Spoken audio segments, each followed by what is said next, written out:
Good morning. Thank you for your patience. I'm Matthew Cameron, and I'll be your moderator for the COVID-19 update for Wednesday, October 7th.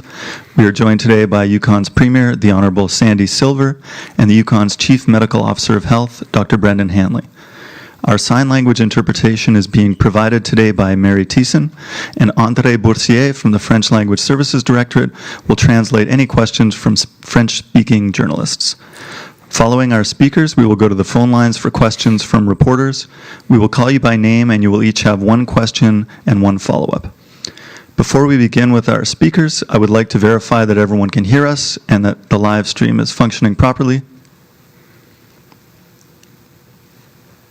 If any reporters are having a problem, please email Alexis Miller at alexis.miller@gov.yk.ca.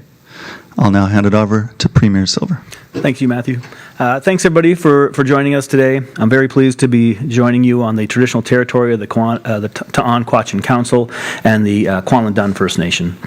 I want to update Yukoners on our government's collaborative efforts with the Government of Canada to respond to COVID-19 pandemic. In July, I was very pleased to join the Canadian First Ministers in announcing the Safe Restart Agreement, which set out shared objectives and committed federal resources in areas that are critical to the safe resuming of the economic activities across the country and reducing the ongoing impacts of COVID-19.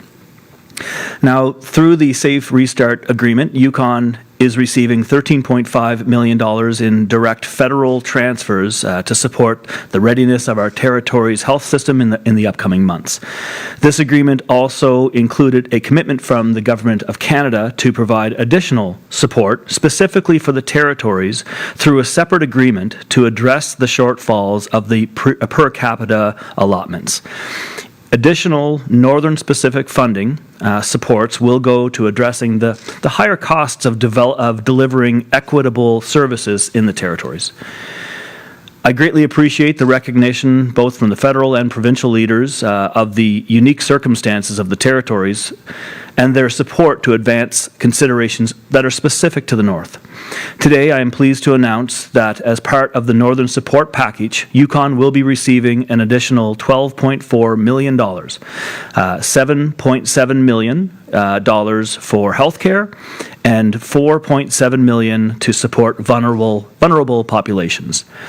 This brings Yukon's total allotment under the Safe Restart Agreement to approximately $26 million.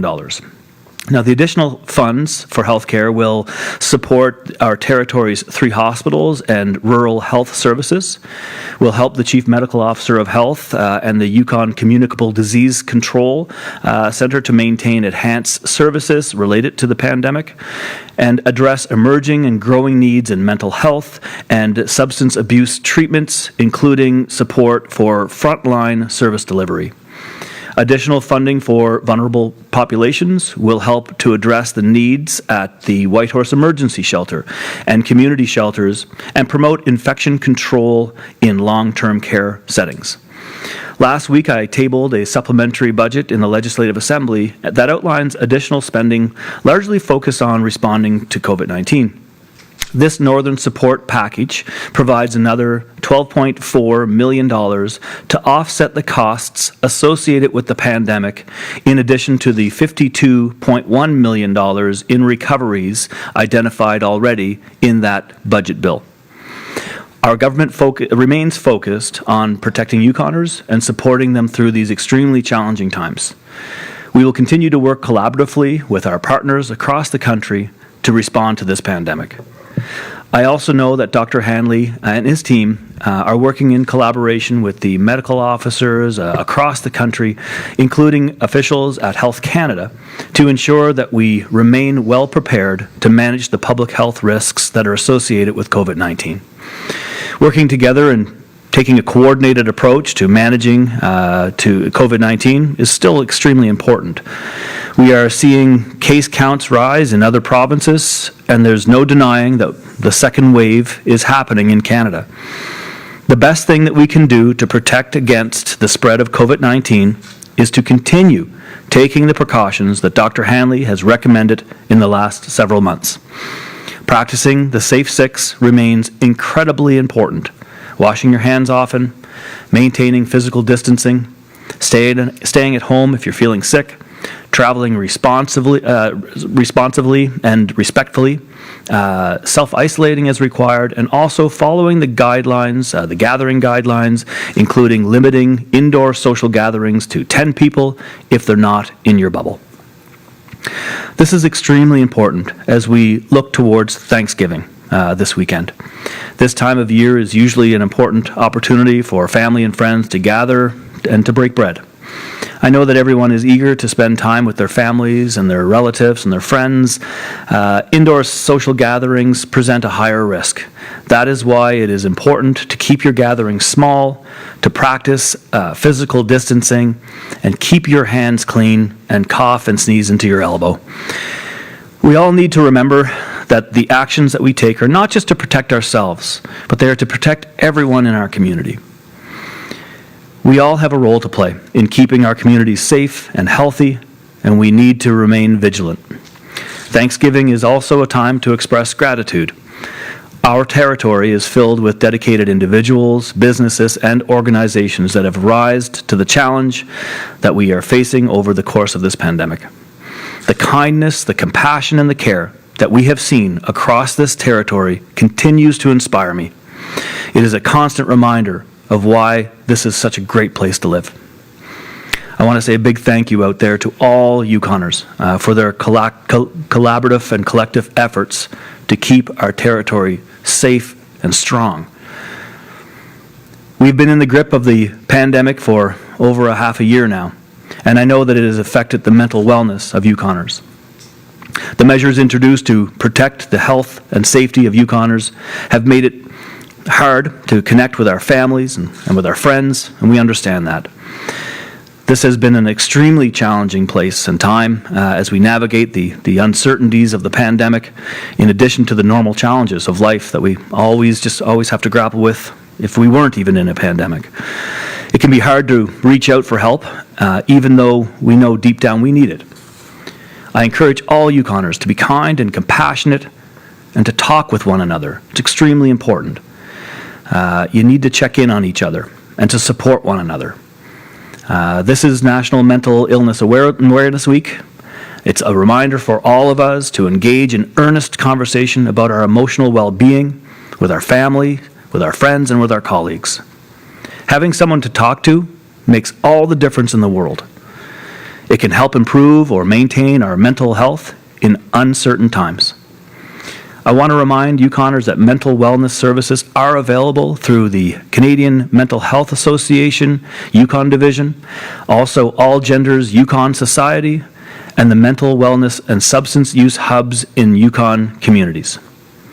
There are also workshops and programs available to Yukoners that promote mental wellness and mental health. You can find all this information and all the supports on mental wellness services on yukon.ca, as well as the Health and Social Services Facebook page. Last but not least, folks, again, we are all in this together, and together we will get through this. Thank you very much for your attention. I'll pass it off now to Dr. Hanley. Thank you, thank you, Premier. And I can't agree more with that call to be aware of our mental health, to support each other in our mental health through these difficult times, and to reach out for the many supports out there when you need it. Apart from the attention around the American president testing positive for COVID-19, there have been what I've seen two major COVID-related themes over the past week or so.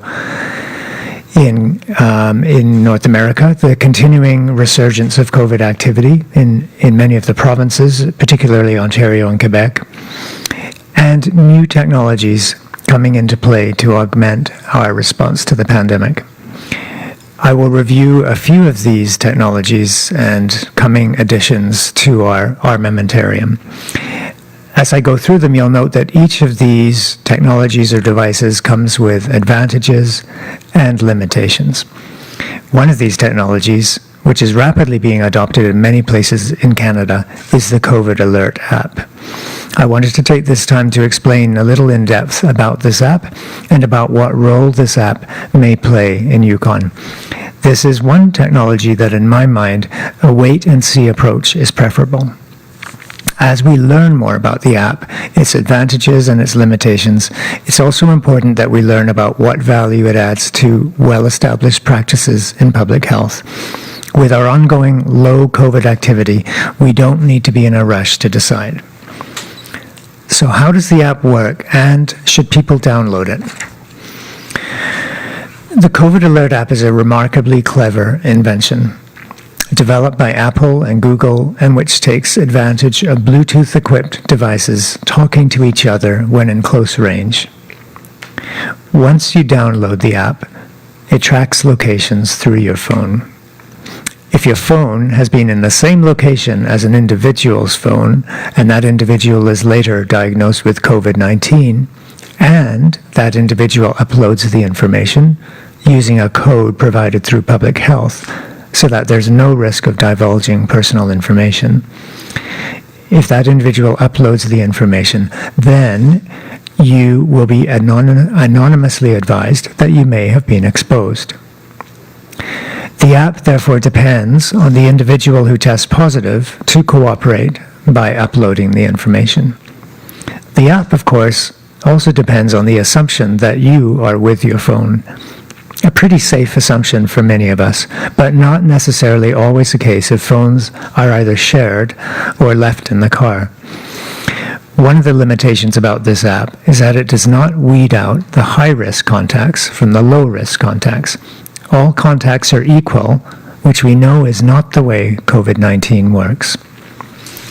Now, let's say you're shopping in the same store as someone who receives later a positive diagnosis, and you were only there a few minutes with transient contact with that individual, perhaps brushing past that person in the produce area.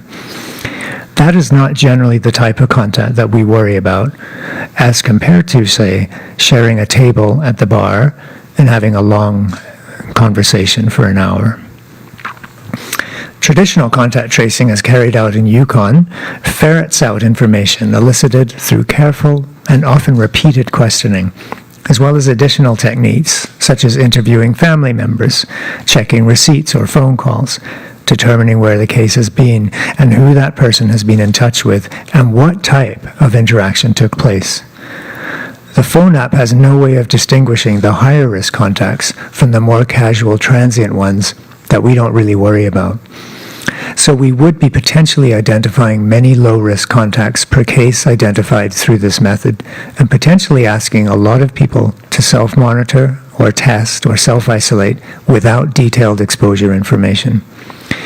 In addition, we may be adding to the demand on our testing and on our public health workforce. Everyone in contact will receive a ping, and much time and effort could be used in testing or tracking contacts who are not really contacts.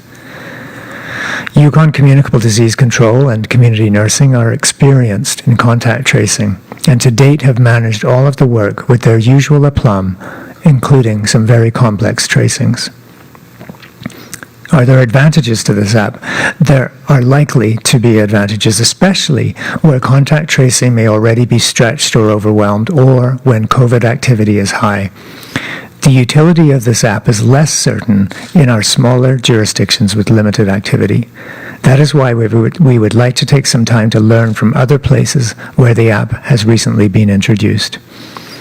I have downloaded it to help understand it, and I know many people have downloaded when they have traveled outside of Yukon. And there's nothing to stop you downloading it either. It's an innovative app, and especially if you're traveling outside Yukon, it might just come in handy. If a returning Yukoner were to get pinged that they have been possibly exposed while out of the territory, we would ask them to contact YCDC, or Yukon Communicable Disease Control, for follow-up. As we continue to move through the months following COVID's arrival in Canada, there are more and more tools presenting themselves to us, and like always, we take a careful and measured look at what is out there before signing on. One new tool that we hope to begin using in the weeks to come is the swish and spit, or the gargle test that was developed in BC. This is another way to test for COVID-19 that does not require the swab in the nose. Designed primarily for use by children, the gargle test is the same test, but a different way of obtaining a sample. We will shortly begin to pilot this method through YCDC, and following that, we hope to introduce it to our other testing sites in Yukon. I'll keep you updated as we go through the initial steps of validating this test for our population. We're grateful, as always, to our BC lab partners who have led the way with this new way of collecting samples from children. BC CDC lab continues to provide the vast majority of our tests, and we continue to profit from their expertise, high test quality, and the rapid turnaround time that we need. Another new tool we plan to add to our toolbox once available is the Abbott Id Now, a portable, rapid molecular test that can provide test results within 15 minutes. This test was approved by Health Canada only days ago, and we anticipate receiving our allotment of 10 machines. These tests will definitely add to our testing capacity and will again be of use for those times when we really need that rapid result, such as when tackling an outbreak. Since the Abbott Id Now is portable, rapid, and easy to use, this machine will be a particular asset for rural and remote areas of Yukon as well. The test is highly accurate, however less accurate than the PCR molecular test currently that we use based in BC, which is why that will remain our standard test for everyday use. As our partners around the country learn more about this new technology, we will learn more specifics about the test specifications, its advantages, indications, and limitations. As we get closer to acquisition of these machines, likely towards the end of this year or the beginning of next, we will, in collaboration with BC Labs, develop guidance for how these machines will be used and where. These machines are only licensed for symptomatic testing, so cannot be used, according to agreements with the federal government, for asymptomatic testing. In territory, we already have the GenExpert machine, which is the first molecular test apparatus we have had in Yukon. The machine is at the Whitehorse General Hospital lab and must be run by trained and qualified technicians. This test is highly accurate and offers a rapid turnaround time as well. However, we do reserve this test for those few cases when we really need to know right away the result, as there are globally limited supplies of the testing cartridges required. We just heard yesterday about the antigen testing technology, also an Abbott device, the PanBio, that was approved by Health Canada, and once again we expect the ability to acquire these machines when available. Again, these are portable, quick, and simple to use. They also have limitations with accuracy. As they test for viral antigen and not the virus genetic material, they could miss an active infection. What exact role they may play in testing, when they will be useful, when not, will also be something we will study and learn in the months to come. As we look forward over the next year, we want to ensure that our testing capacity is prepared to meet any demand that could hit us. Right now, we continue to be confident in our preparations, both with testing and with contact tracing. As cases surge in other parts of Canada, and as we move through phase 3 of our own pandemic, we can continue to modify, I've lost my page here, continue to modify our approach as we learn more about COVID and acquire more capacity to manage. Initially, a few months ago, there was so much that we had to shut down or curtail. Bars and restaurants, gatherings, personal health services, workplaces, healthcare, and many other settings. When the first cases were diagnosed in Canada and when our first case was diagnosed in Yukon, we restricted ourselves to protect ourselves and our families. Although we never had to shut down to the extent that many others did in the country, we were still barely moving from our home environments. The streets were almost empty. We didn't yet know about what we were dealing with. As our initial case activity settled and the pandemic continued its march around the world, we learned more and more about the disease, and we became much better at taking steps to protect ourselves. We were therefore able to start opening up our lives again.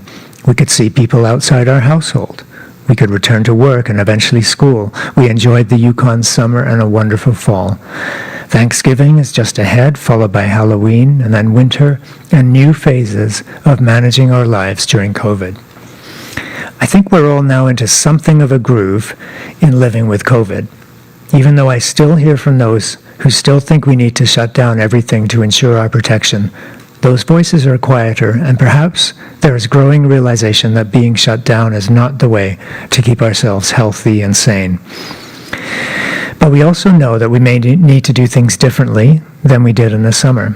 Those large outdoor gatherings will need more layers of clothing and larger bonfires, or we'll need to break them up in order to move indoors. Indoor gatherings with closed windows and doors are an invitation for COVID to spread. I heard through the grapevine a good illustration of how COVID can be spread indoors. Imagine a group of 10 people doing crafts at a table. One uses glitter, but you know how that stuff gets around. All 10 end up going home with glitter on their socks. That's how disease spreads if we don't take precautions and good care. I don't want you to give up the glitter, but I do want you to remember that visible example of what in reality is COVID's invisible spread. The White House cases, especially those associated with the newly nominated judge's celebration, illustrated once more how COVID can spread to many people at once. People who are gathering close, not observing distancing, not even wearing masks when they're infringing on each other's bubbles. COVID is largely pretty boring in how it spreads. Droplets and close contact, hand to mouth to mouth, spit to spit. But in the right circumstances, aerosols are also formed that can spread further and infect many people at once. COVID is an opportunist, and we have to prevent those opportunities for rapid spread that could overwhelm us or lead to community spread. That's why, by avoiding large gatherings, by limiting indoor gatherings, by observing the Safe 6 measures, we keep those opportunities for spread, should COVID appear, to just the boring type, one person or two, or a small cluster that we can handle. If there was ever a time I found words from a certain US leader that I agreed with, it was when he said, "You don't need to fear this disease." He's right. We shouldn't live in fear of COVID. Fear leads to irrational reactions driven by panic, being too avoidant, withdrawn, or hostile to others. But equally irrational is ignoring the threat that the virus poses. Let's not kid ourselves as to how devastating a disease it has shown itself to be. We do need a healthy respect for this virus that has reached many millions and killed over 1 million in the world. Not fear, but knowledge and familiarity with what it can do, doing the right thing, and listening to our best advice as we learn more about COVID and transmission. Not fear, but continued action to meet the threat by observing the preventative measures that have been shown to work and that have undoubtedly worked here. We're learning to live with this disease and eventually, with the help of vaccines and treatments, incorporate this added threat into our everyday lives. Always in our path forward strategy, I try to maintain that theme of living with COVID risk, living in the best way we can, with managing the risk of COVID alongside the risk of being too restricted in how we carry out our lives or make a living. We will continue to strive for that balance in being able to thrive as best we can while keeping COVID's threat to a dull roar. We have much to be thankful for as we approach Thanksgiving weekend. We would do well to remember those who are having a hard time at the moment, whether in areas around the world that are hard hit, or here for those who have lost jobs or businesses or who face a bleaker winter ahead. But overall, we're doing okay, and we are going to get through this.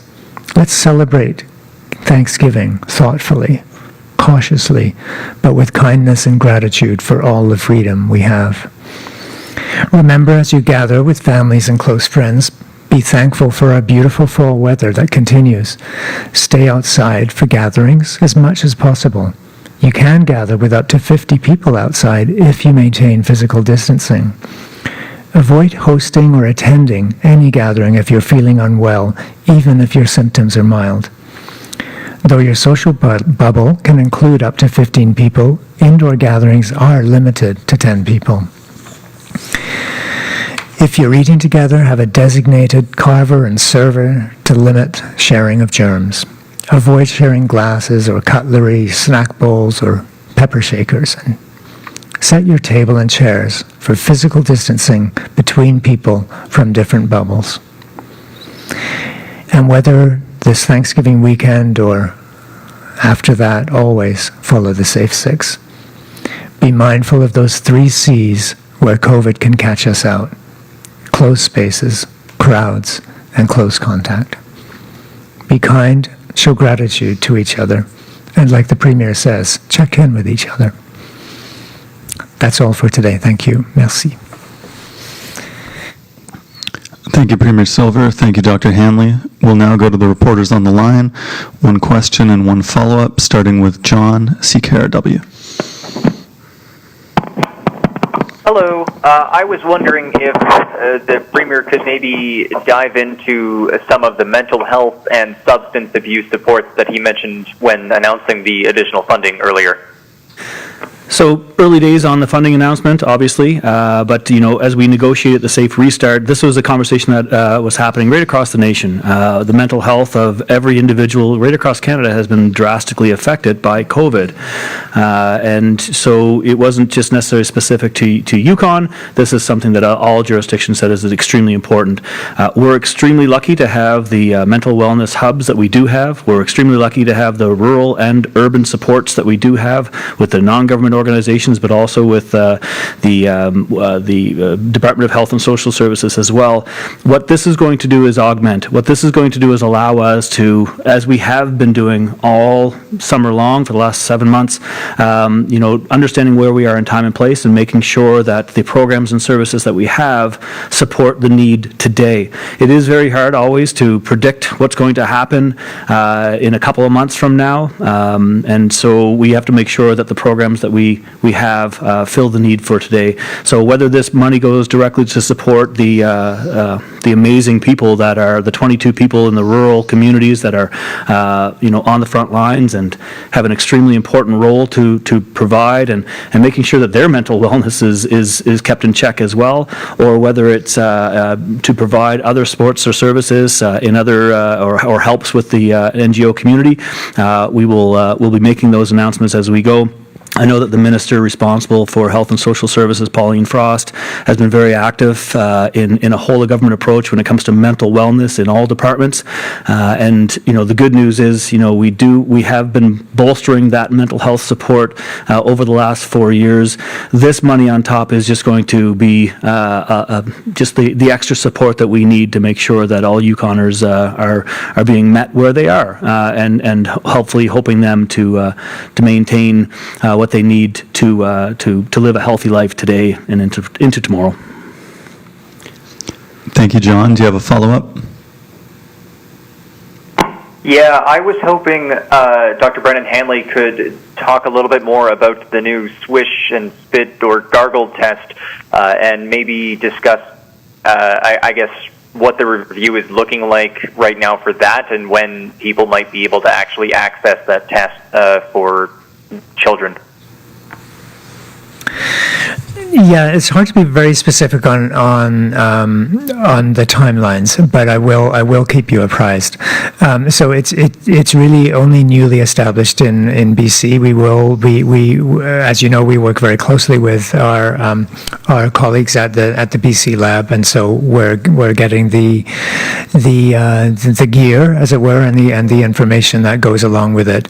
And we just want to make sure that that we have the guidance set out appropriately, and that then our providers get trained on how to administer the tests. So in turn, the children and their parents can be instructed in how the kids are supposed to do this. There are very specific instructions for this in terms of the swishing around the mouth and the holding in your mouth. Really what you're trying to do is replace a swab in the nose with an adequate sample collection just through swishing and gargling. So you really want to get the secretions out of the throat. So you'll see on the BC website that they have a kind of a one-pager on how to do this test. So of course we'll be adopting those same instructions. And then of course it requires just a specific way to collect the spit. Of course it has to be done in a way that maintains our infection control practices. So it's really all kind of getting the protocols in place and then rehearsing them before we bring it out. So I mean it's a matter of weeks. It's not long, but I will definitely keep everyone apprised. Thank you, John. Moving on to Terry, Canadian Press.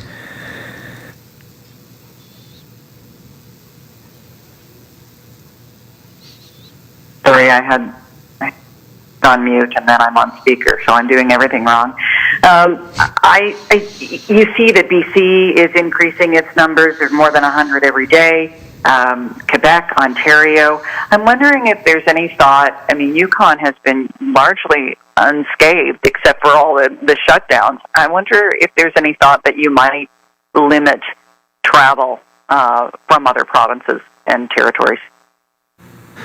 So we've been working hand in glove with Dr. Hanley and his team as he works with the national organizations right across the Canada for mental for health, and of course being plugged in with other jurisdictions as well. And the plans that we've been putting forward have been working so far. Our path forward has triggers for forward and for backwards.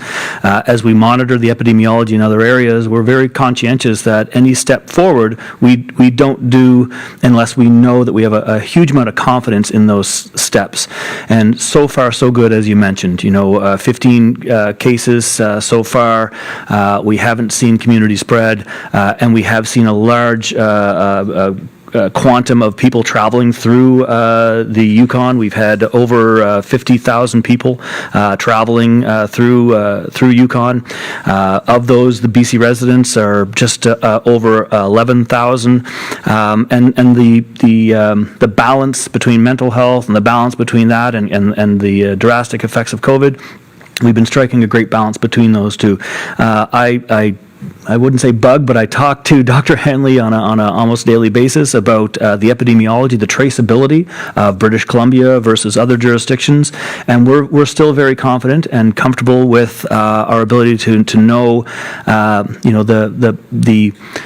the way that it's spreading in BC, the province that we are open to right now, and mitigating and calculating the risks that is associated with that. With that being said, though, as well, Terry, we are in a pause in our final plan, in our final phase of the plan before a vaccine. So we're, even though we're not moving backwards, which is great, we're still not necessarily moving too far forward either at this point. We're cautiously optimistic with Alberta right now. We're cautiously optimistic that Canadians will help us right across this nation from coast to coast to coast to combat this virus by doing what we need to do. And we've heard Dr. Tam, we've heard Dr. Hanley, we've heard everybody say the exact same thing. Like the way that we can work together to make sure that we do move forward through these plans, that's up to Canadians right now. It's up to everybody to understand their responsibility in this battle. But at this point, we think that we're in a good place right now with our existing bubble. Cautiously optimistic that we'll be able to even move more forward, soon. But at the same time, nothing else to report on that right now. Thank you, Terry. Do you have another question? Yeah, I do, actually. So I know that I see that a large percentage of this money is going towards mental health support. Has there been an increase in mental health problems in Yukon? Again, as we negotiated the envelopes, as we were calling it, through the Safe Restart, those envelopes were created based upon need right across Canada, and whether it be needs for hospitals in rural versus urban settings, that's a conversation right across Nova Scotia, right through to Nunavut and up to the Yukon and British Columbia. Making sure that our communicable disease centers, those types of things are adequately funded, and basically just keeping constant awareness of the mental wellness, not necessarily just a Yukon-specific consideration. What we have now here with the Northern Support Package is a consideration of all of these envelopes that were developed during a conversation with the nation. They were per capita funding, and if you're a place like Quebec, that's great, because you're going to maximize the dollars in that. It doesn't help the smaller jurisdictions, whether you're Premier King in Prince Edward Island, or Premier Sigavik in Nunavut, or ourselves here in Yukon, or even some of the bigger provinces the other medium-sized provinces. Base Plus was part of the dialogue, and when you look specifically at the Northern Support Package, Base Plus is what we got. So envelopes were created based upon themes. The unique circumstance of the North predominantly is it's more expensive to deal with these issues that are happening right across the country in the Northern context.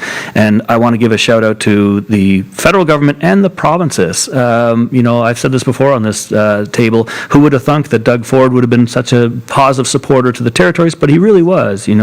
Somebody who's the premier of a larger jurisdiction saying, look, we can't forget that the territories are not provinces, that the territories are very northern. They're different styles of government. They have different considerations, and to have that support in the communique through the Council of the Federation into the finance, into the First Minister's meetings, conversations, it's extremely important that recognition happened, and that has resulted in these envelopes that were established, having a top-up, if you will, that gives us the plus to a base plus consideration from federal supports.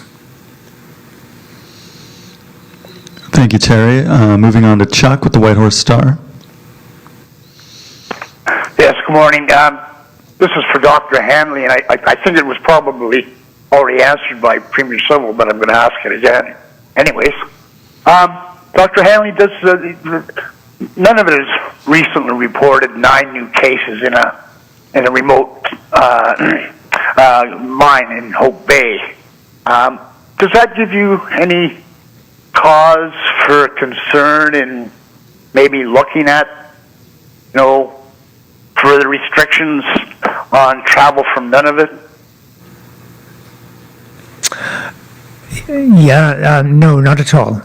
In fact, the cases in Hope Bay and Nunavut were isolated to that site, and associated most likely with an importation that, as I understand, has not yet been clearly identified. But nevertheless, this is in a remote site, and it does not link to any risk for exposure to others in Nunavut. So really, that changes nothing about any concern about exposure to Nunavut. I continue to work very closely with my counterparts in the other, actually across the North, but particularly the Northern Territories, and we discuss many of the issues in common, including how we put in protections or support recommendations and advice to reinforce protections for remote work sites, such as the mines, but also many other issues that we have in common. Just like the Premier said, as territories, we're a little different. We all have small populations that are widely dispersed and remote, so we really have a lot of issues in common. But no, this particular case would not change my degree of comfort that we have with our bubble, with our northern territories, nor with the advice that I would be providing to the Premier. Thanks, Chuck. Do you have a follow-up? No, thank you very much, Dr. Hanley. That's good for me. Okay, we'll go to Haley with Yukon News. Thanks. I have a question. I think it would be for the Premier. The $12.4 million for health, or sorry, $7.7 for healthcare, and some of that being spent on hospitals. I wonder if you could expand on what kind of upgrades hospitals need, if there's any kind of long-term like increase on ventilator capacity, or if it'll be sort of daily things like PPE. Yeah, more of those details will come for sure, Haley. As far as ventilators, we're good. You know, we definitely have the capacity now. But you know, again, to kind of riff a bit on Dr. Hanley as well, the interesting thing about the Northern Support Package is, as much as we are territories and very similar in that capacity, we're going to be spending our support packages probably a little bit different amongst those three territories as well. We don't have as many remote, non-highwayed communities, so the needs in the territories are going to be a little bit different. When we take a look at what we need, I think it's again more money and more support for the things that we've already identified. You know, just the capacity to make sure that we're ahead of this, our capacity to trace, you know, our making sure that we do have the PPEs that are available, but be able to split that $12.4 million into you know, extended needs for the healthcare, because as we've seen based upon the tabling of our budget, we've already spent an awful lot of money on keeping people safe. And so, you know, you take a look at the almost $100 million that we spent in the supplementary budget that has been followed by recoveries from the federal government of over $50 million, and now this just adds to that as well. A lot of it's been identified already as need. A lot of it's been identified as extra spending that we've already done when it comes to our medical community, and so it won't be any surprise to anybody that you know, what we've already identified as needs and pressures, we now have extra capacity and extra dollars to deal with that. That is also to say that as we move forward, who's to say what happens in the next, you know, as we get into the second wave across Canada.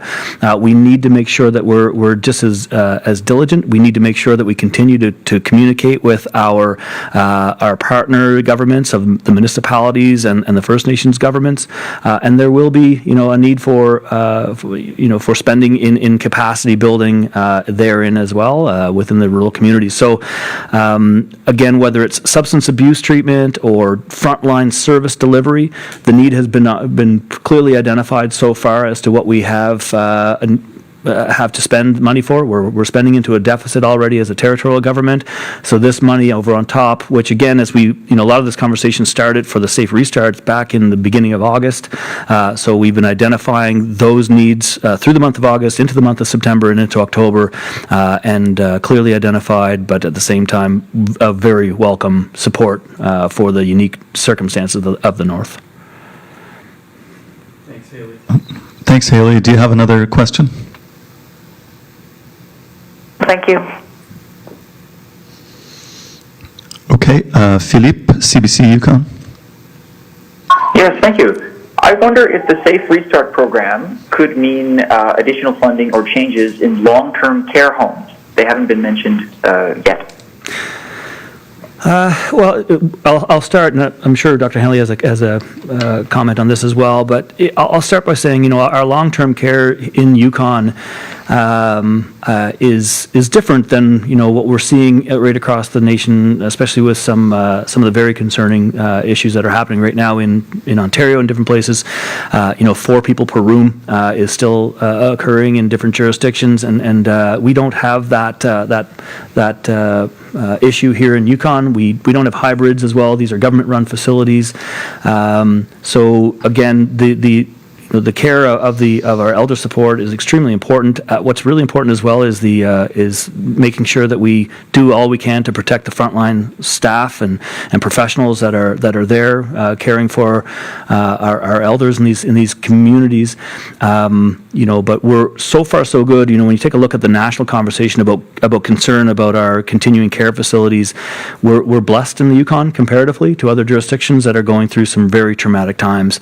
That's not to say that we don't have an obligation or responsibility to make sure that this vulnerable part of our population is cared for, and I know that the departments that are responsible for the care of our elders are doing their utmost to make sure that our elders are safe, whether it's with the extended programming that we've done in the rural communities to make sure that we age in place, as much as possible, because elders in our communities are such an essential part of our rural communities and our urban communities as well, but also in the bigger facilities that we do have in Whitehorse, making sure that they're protected and feel safe is an extremely important part of elder care. If just to add to the Premier's comments, I totally agree, and I think the Premier captured all the key points very well. Where of course, we're all concerned about long-term care and making sure the protections for one of the most vulnerable segments of our population, that all those protections are in place. But we are. I think this is an area where we can all be proud of our facilities as Yukoners, that they are publicly run and all under one government administration, under continuing care. So we have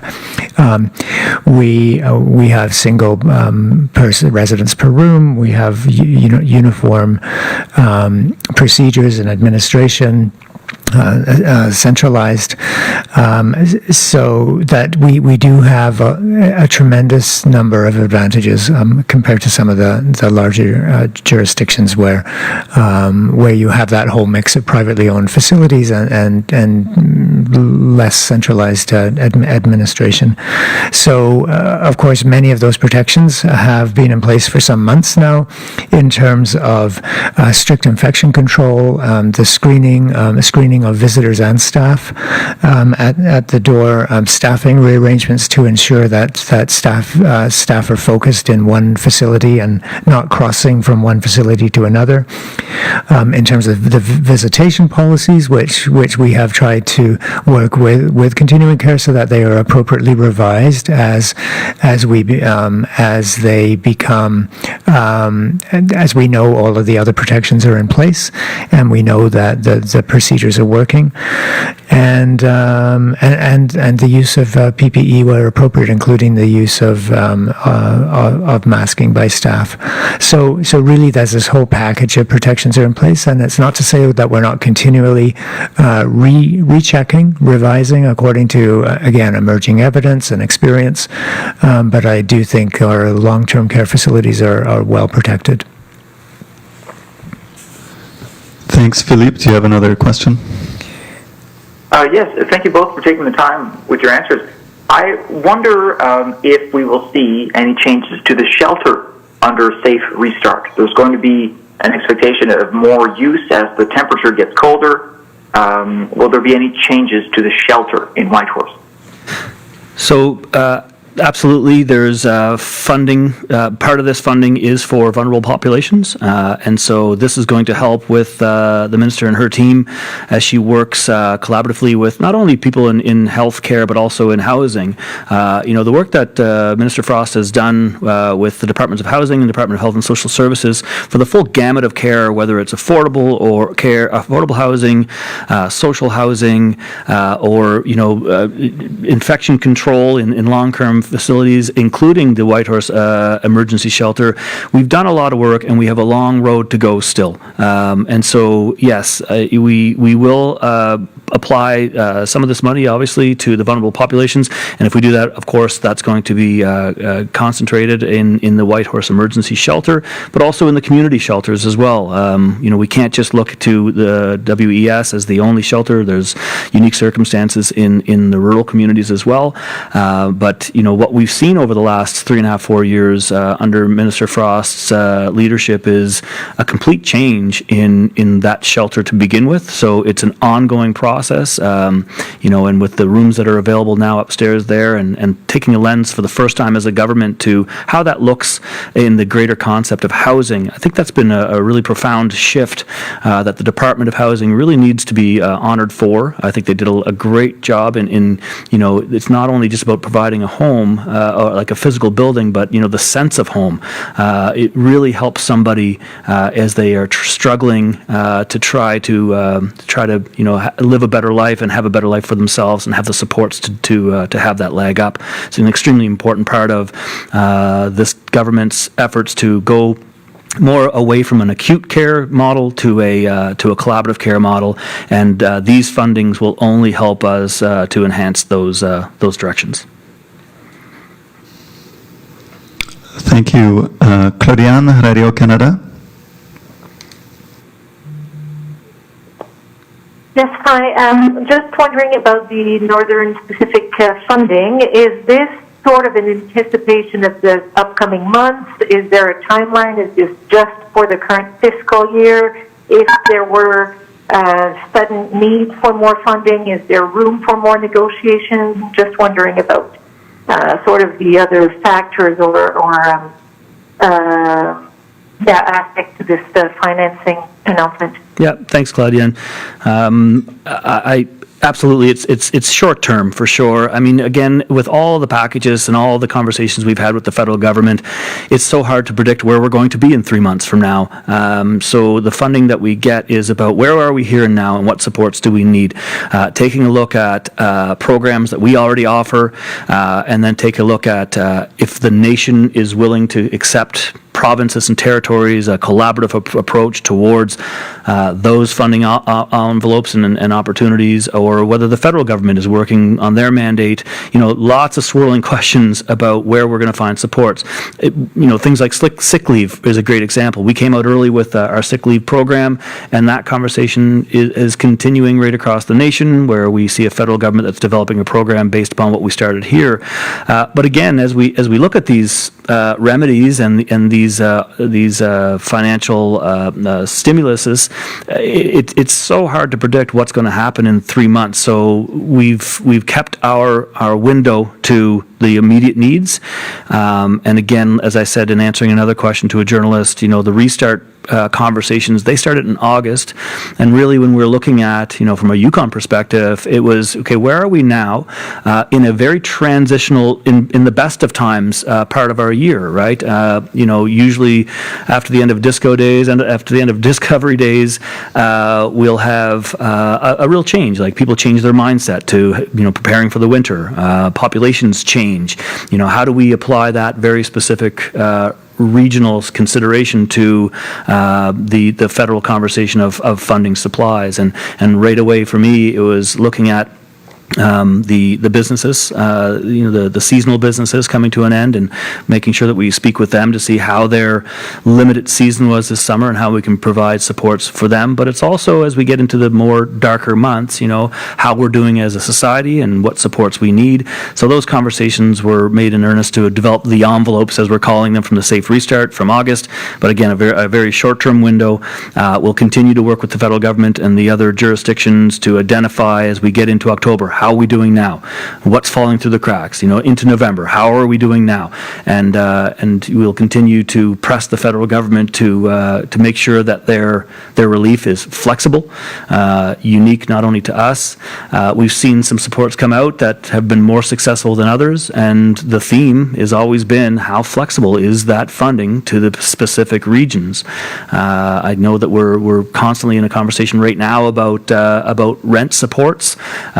The federal program pretty complicated when it comes to a buy-in from the landlords as well. So we have to keep keep pressing the federal government to make sure that the supports fit the need from specific communities, and we'll continue to do that as this money gets allocated, and then we start looking towards the darker, colder months. Merci. Claudiane, avez-vous une autre question? Oui, merci pour le docteur Hanley. J'entends dans vos propos peut-être une certaine inquiétude par rapport au long week-end qui vient pour l'Action de grâce. Êtes-vous inquiet du comportement des Yukonais? So the question is for Dr. Hanley. We hear in your voice a bit of anxiety about the coming weekend and celebrations. Are you anxious about how Yukoners will celebrate during next weekend? Merci Claudiane. C'est pas que je suis anxieuse ou anxieux. J'ai toujours le même conseil pour les Yukonais, et c'est pour rappeler, pour bien suivre les instructions pour comment la comportation qui est attendue pour tous les rassemblements et pour rappeler aux Yukonais que les rassemblements, surtout les rassemblements à l'intérieur, sont les endroits où on a vu tellement de temps dans le reste du pays qu'ils sont des endroits pour propager le COVID. Donc, jusqu'au maintenant, je pense pour la majorité des cas, la plupart des cas, on sait que les Yukonais sont très bien de suivre les conseils donnés. Mais je sais aussi que c'est fatigant.